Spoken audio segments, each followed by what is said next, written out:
Selamat siang para netizen dimanapun kita berada, salam inspirasi bagi kita semua. Ya, lihat saja, KPU sebut Gibran masih bisa digantikan, ada potensi tidak memenuhi syarat atau TMS begitu. Wah, gawat ini begitu kan. Gimana kalau Pak Cawapres dari Pak Prabowo digantikan siapa mereka begitu kan ya. Karena pada hakikatnya masih muncul spekulasi dari MK begitu kan ya, yang kemudian banyak yang melaporkan terkait dengan dugaan-dugaan yang kemudian menyalahgunakan konstitusi begitu. Dan pada akhirnya apakah KPK apakah KPU akan memberikan satu catatan penting kepada Pak Prabowo begitu kan. Katanya begitu kan ya.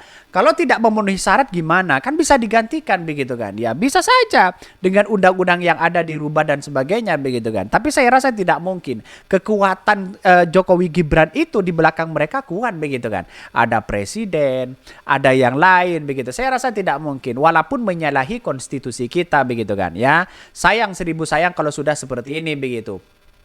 Bahkan ada yang menyatakan bahwa wah ini kacau begitu kan ya.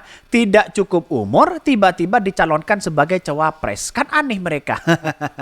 Banyak sekali komentar-komentar dari netizen begitu kan. KPU sebut Gibran masih bisa digantikan ya. Ada potensi tidak memenuhi syarat ya.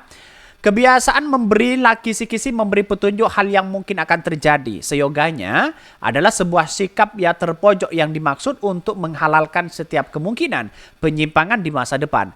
Bisa saja ya meminta izin untuk ya mengulur-ulur waktu untuk menyelesaikan satu masalah ya katanya begitu. Ya analoginya begini, di bangsa ini ya lebih ya trias politika negeri ini adalah apa yang dia simpel begitu kan ya. Jadi kalau kita melihat dengan apa yang kemudian menjadi catatan penting kepada kita bahwa kenapa sih anak yang cukup umur begitu kan tiba-tiba dicalonkan sebagai cawapres begitu kan, begitu logikanya begitu kan. Jadi masyarakat banyak yang menginginkan bahwa pecat saja si MK.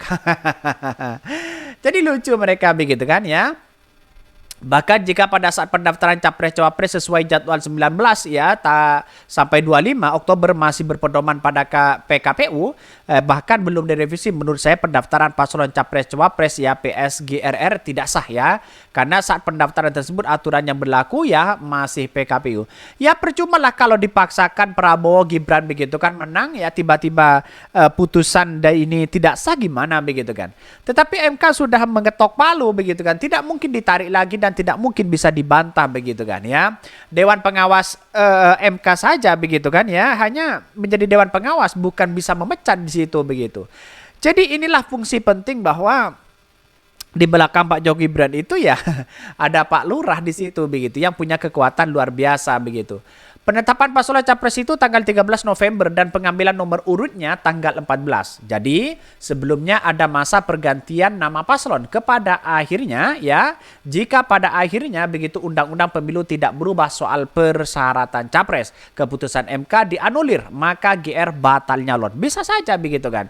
Gibran bisa batal nyalon, terus kemudian menyalahi konstitusi, lalu kemudian menjadi spekulasi di masyarakat ya yang banyak sekali di situ begitu. Tapi kan posisi Pak Jokowi kuat begitu kan.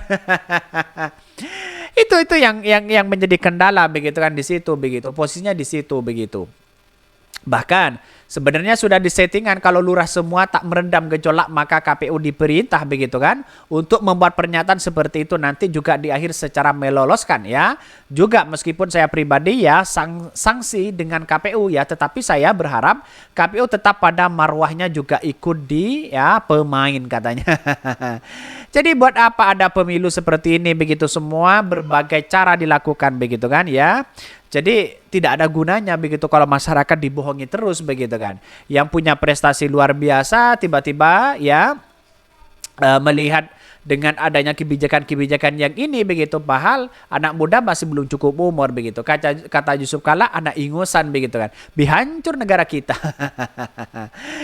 Ini ya beritanya ya, KPU sebut Gibran masih diganti ya, bisa diganti, ada potensi tidak memenuhi syarat. Wow.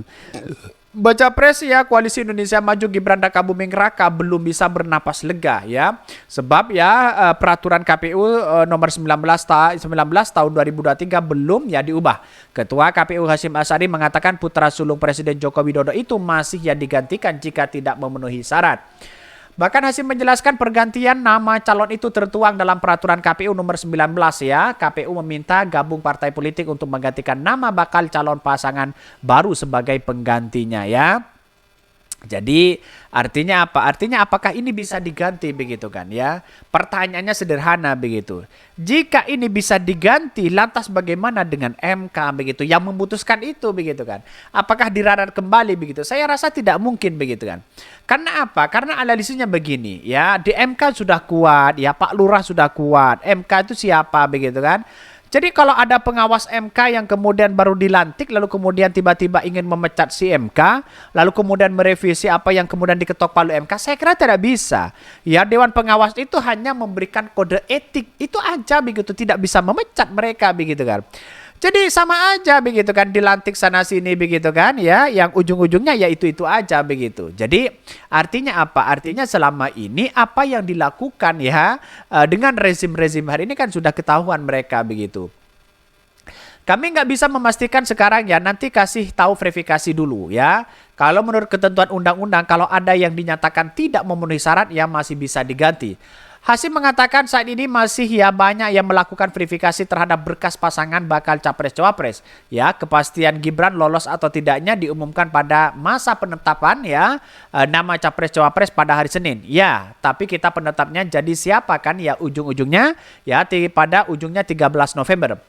Bahkan nama Gibran Raka Buming Raka diperbincangkan publik usai putusan Mahkamah Konstitusi yang mengabulkan kepala daerah ya bisa ikut bernapas pilpres ya meski belum berusia 40 tahun. Namun aturan tersebut belum diubah dalam peraturan KPU.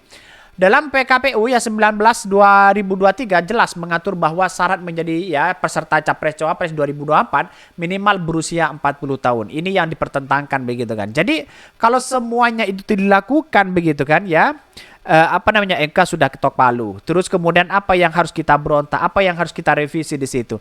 Ya mana mungkin KPU ya membuat pernyataan sendiri bahwa Gibran tidak lolos, bisa saja reputasinya dipecat mereka begitu kan ya. Kita tunggu saja bagaimana nasib mereka begitu kan. Dan menurut saya pribadi ya salahkan pamannya di situ begitu kan. Pasca putusan MK tersebut KPU tidak langsung merevisi PKPU ya secara ya prosedural. Jika aturan baru itu ingin diubah, KPU harus mengadakan rapat dengan pendapat ya. Sebelumnya Jaringan Pendidikan Pemilih Rakyat ini JPPR menilai bahwa pendaftaran ya Wali Kota Solo Gibran Raka Buming Raka yang mendampingi Prabowo Subianto tidak akan sah jika Komisi Pemilihan Umum atau KPU tidak merevisi peraturan KPU soal pendaftaran pencalonan presiden. Kan tergantung dari KPU begitu kan ya. Inilah apa yang terjadi selama ini kalau seperti ini begitu. Bisa saja harapan masyarakat hari ini ya kepada Prabowo Gibran ya kandas begitu kan. Ya kita tunggu saja bagaimana nasib mereka begitu. Tapi saya yakin dan seyakin-yakinnya ada kendala besar begitu kan ya. Kalau KPU benar-benar ya melakukan ya sesuai dengan undang-undang mereka begitu. Meta begitu sahabat akrabnya berpandangan ya selama PKPU soal pencalonan ya presiden belum diubah pasca putusan MK yang memperbolehkan ya kepala daerah maju mengikuti Pilpres 2024, maka PKPU lama dinyatakan masih berlaku sebab yang dibatalkan MK adalah Undang-Undang Pemilu bukan PKPU. Maka apabila ada paslon yang tidak memenuhi syarat berdasarkan pemaknaan Undang-Undang Pemilu sebelum putusan MK, maka dapat dinyatakan tidak memenuhi syarat. Ya, KPU dan Bawaslu harus berani menanyakan demikian. Ya, jika menjunjung tinggi kepastian hukum dan profesionalitas ya penyelenggara pemilu tutur ya. Mitra, apakah benar begitu kan? Jadi apakah dia si Hasyim Asy'ari apakah berani begitu mengatakan seperti itu begitu kan? Ya bisa saja begitu kan, karena yang kita hadapi Pak Lurah mana mungkin dia berani begitu kan, padahal jelas ini menyalahi undang-undang konstitusi kita begitu. Mungkin itu yang kami sampaikan, tonton terus channel Hodari Podcast Rakyat ini kan ada berita-berita menarik dan viral setiap harinya. Salam para netizen, salam inspirasi bagi kita semua. Jangan lupa di subscribe di YouTube Hodari Podcast Rakyat ini.